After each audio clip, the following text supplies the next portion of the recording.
وعلیکم السلام ورحمۃ اللہ وبرکاتہ۔ کربلا میں حضرت علی رضی اللہ تعالیٰ عنہ کے کتنے بیٹے شہید ہوئے تھے؟ اس میں مختلف روایات میں کچھ میں 7 اور کچھ میں 8 اور مختلف روایات کے اعتبار سے 9 بیٹوں کا تذکرہ ملتا ہے۔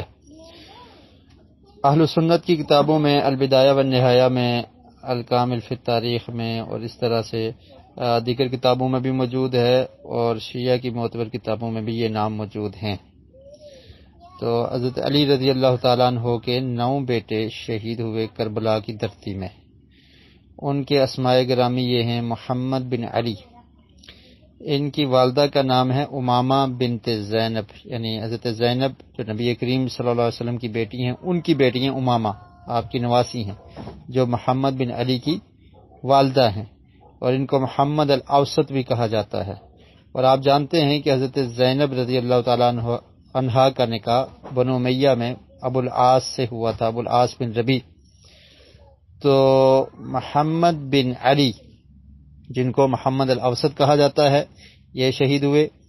دوسرا نام ہے ابو بکر بن علی، تیسرا نام ہے عمر بن علی، عثمان بن علی، عبداللہ بن علی رضی اللہ تعالی عنہ، عبید اللہ بن علی، عباس بن علی، جعفر بن علی اور حسین بن علی رضی اللہ عنہم اجمعین۔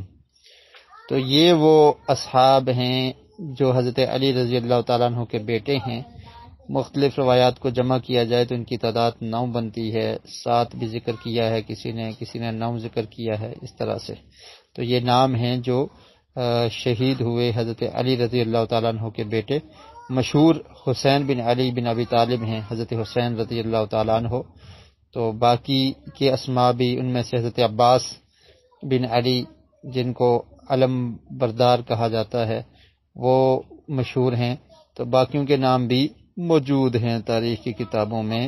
تو یہ 9 حضرات تھے جو حضرت علی رضی اللہ تعالیٰ عنہ کے بیٹے ہیں اور جو کربلا میں شہید ہوئے: محمد بن علی، ابو بکر بن علی، عمر بن علی، عثمان بن علی، عبداللہ بن علی، عبید اللہ بن علی، عباس بن علی، جعفر بن علی اور حسین بن علی بن ابی طالب رضی اللہ عنہم اجمعین۔